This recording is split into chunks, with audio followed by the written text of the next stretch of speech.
এইবারে সংক্রান্তিটা আমাদের কোয়ার্টারে কাটবো, তার জন্য আমি কোয়ার্টারে সাফ সাফাই শুরু করে দিলাম। তো বিকাল থেকে শুরু করলাম। বিকালে আমি ফার্স্টে গ্যালারিটা ধুয়া লইতেছি। ছোট্ট মোটো আমার একটা গ্যালারি, এখানে তো আর গ্রামের বাড়ির মতন বড় উঠান নাই যে গোবর দিয়া লেপতে লাগবো। ছোট্ট একটা গ্যালারি আছে, ওইটারে আমি জল দিয়া ভালো করে ধুয়া লইছি। সো হ্যালো এভরিওয়ান, কেমন আছো তোমরা সবাই? আমার নতুন আরেকটি ভিডিওতে তোমাদের সবাইকে স্বাগত জানাই। তো দেখো, এখন আমি সব ডাব্বাগুলো ভালো করে ধুয়া লমু। এখানে ডাব্বাগুলো আমি নামাই লইতেছি। আমার সব ডাব্বাগুলোতেই মানে জিনিস আছে, খালি করার মতন কিচ্ছু নাই। তো ভাবতেছি কি এখানে সব উপরে ভালো করে ধুয়ালুম, কেন কি এত একটা নোংরাও পড়ে নাই।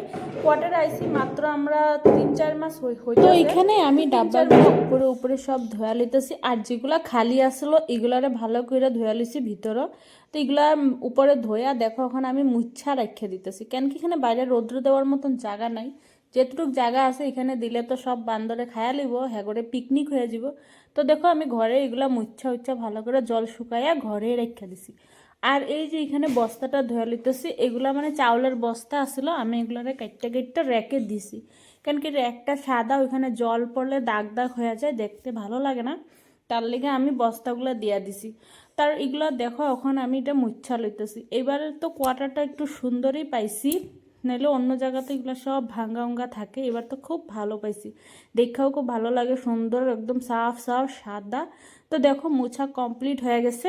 তো বস্তা আরও কতগুলো আসলো, 3-4টা র্যাক। তো ওগুলারে সবগুলারে আমি এখানে সাবান দিয়ে বেসিনে ধুইতেছি। আর তো কোনো জায়গা না এরকম ধোয়ার, আর বাথরুমে ধুইতে লাগবো, ওইটার ভালো লাগে না আমার বাথরুমে ধুইতে। এর লেগে বেসিনেই এখানে কোনো রকম ধোয়া লইতেছি। তো দেখো এখন আমার ধোয়া কমপ্লিট হয়ে গেছে, কত ডাব্বা হয়েছে দেখো। আর ওইদিকে ভাতও গরম বয়ে দিছি, আজকে বর্মশাই ডিউটি আছে, নাইটে খাইয়া যাইব। তারপরে যাওয়ার পর আমি বিছনা চাদরটা উঠাই লইছি, সকালে ধমু এর লিগা। তো এটা হলো পরের দিন সকালে আমি পর্দাগুলো খুইলা লইতেছি। বিছনা চাদরটা রাত্রে উঠায় রাখছি, কেন কি সকালে বর্মশাই ডিউটির থেকে আইব, আয়া ঘুমাইবো, তার লেগে আর ডিস্টার্ব করাটা ভালো হইব না, নাইট ডিউটি করে আইব, এর লেগে দেখো আমি রাত্রে উঠায় রাখছি। আর এখানে এখন আস্তে আস্তে বেডরুমের পর্দাটাও খুইলা লইতেছি, কেন কি বাপ বেটি দুজন ঘুমাইতেছে। আর এখানে আমার রুমের হয়েছে মেন গেটের পর্দা ছোট একটা দিছি, ওইটারও খুলে লইতেছি। এখন যাবো বাথরুমে গিয়া এগুলো একটু টাইম ভিজায় রাখুম। আর আমি আগে একটু গরম জল দিয়ে আইছিলাম, গরম জল করে একটু ভিজামো, কেন কি জল এমনও বহুত ঠান্ডা, এই জলে হাত দিলে তো আর হাত মানে শেষ বেউস হয়ে যাব।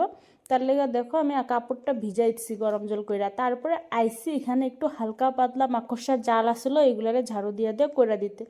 যখন কোয়ার্টারে আসলাম তখন একদম সাফ করে ঢুকছিলাম, এর লেগে বেশি নাই, তাও তো সংক্রান্তি বললা কথা। আর এদিকে দেখো আমি পাপোচগুলাও ধোয়া লইতেছি। পাপোচগুলো ধোয়া কমপ্লিট হওয়ার পরে এগুলা যে ভিজাই রাখছিলাম, বহুত টাইম হয়েছে ভিজাও গেছে। তো দেখো আমি এখন এগুলারে ভালো করে ধুয়া লইতেছি। আমার ধোয়া হয়ে গেছে, এবার যাবো এগুলারে রোদ্রে দিতে। তো রোদ্রে দিতে নিচে যাই নাই, আমার এখানে সামনেই একটা রশি বান্ধা আছে, ওইখানে দিয়া লইতেছি, হাওয়াতে শুকাই যাব, কেন কি এদিকে প্রচণ্ড হাওয়া, এটা তো পাতলা জিনিস আর রোদ্রের দরকার হইব না। তো দেখো এখানে আমার সবগুলা রোদ্রে দেওয়া কমপ্লিট। আর এই যে উপরে আমি মানে একটু লাগ পাইতে আসলাম না দেখে বরমাসায় এগুলারে সকালে ঘুম থেকে উঠা অল্প অল্প করে দিচ্ছে। আর দেখো আমি চুলাটারে কিভাবে ধুইতেছি, এমন ধোয়া দিছি মানে। তো তখন চুলাটারে ভালো করে ধুইয়া বেসিনটারও করে লিছি। তো তুমি কার কার সংক্রান্তির ধোয়া পাকলি কমপ্লিট অবশ্যই আমার একটা কমেন্ট করে জানাও।